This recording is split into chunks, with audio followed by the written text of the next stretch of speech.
Dangerous long-duration heat wave continues today with another extreme heat warning issued by the National Weather Service. That's 2 days in a row with extreme heat index values of 110 to 116 expected for at least 2 hours from Myrtle Beach down to Georgetown, the Charleston Metro, and on toward Beaufort. That's the Highway 17 communities. You're under the gun again today with some locally higher values possible. These are the levels that heat illness and stroke can develop quickly. I mean, it didn't take long for this to get out of hand.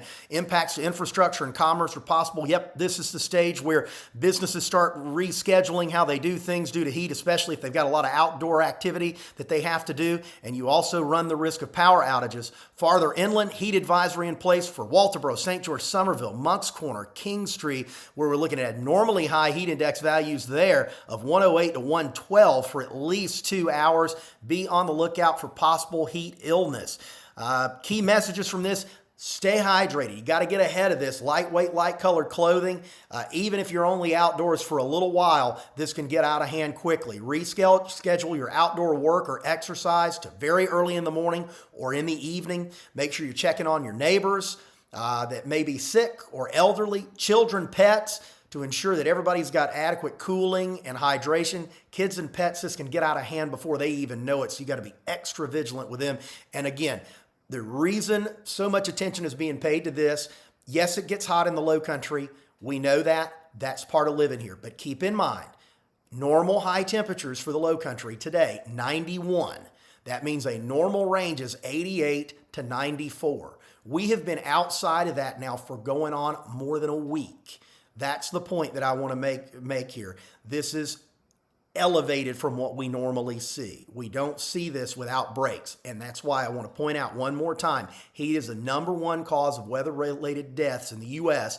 That's more than tornadoes, hurricanes, flooding, and lightning combined.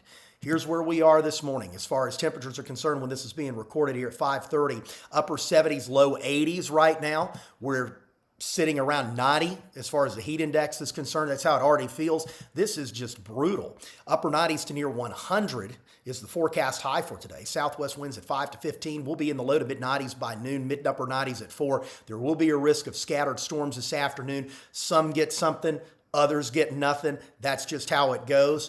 Heat risk for tomorrow back into the extreme category from the National Weather Service. See, that's even inching back toward I-95 now. It's because of duration. Remember, heat wears things down. The longer it sticks around, the worse it gets. And tonight's overnight lows, low 80s, just doesn't allow for anything to reset.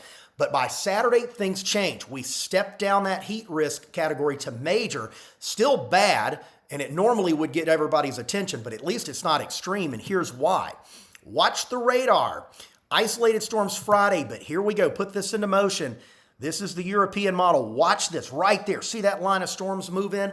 That's what will break the heat. And look at all of those showers and storms Sunday into Monday as big time changes come through. And I got to tell you, if that line of storms can get going on Saturday afternoon in the upstate and it rolls down the terrain, it gets that momentum behind it with all the heat, all the humidity. Look at that high on Saturday in the upper 90s. This thing could really rock and roll. You're talking lots of cloud to ground lightning by the thousands of strikes with that much instability, plus a risk of big time wind damage in some areas. So we're going to have to watch Saturday afternoon, Saturday evening carefully. And I got my eye on Sunday too. Monday, Tuesday, I don't think the severe weather threat is going to be as high, but we are going to see a good chance for rain. So the bottom line here is relief is in sight. Finally, okay? So it looks like we're going to break the heat soon, but we got a few more days of this to go. Remember, take care of yourself. Keep an eye on everybody else. If anything changes, I'll let you know. Try to enjoy your Thursday as much as you can.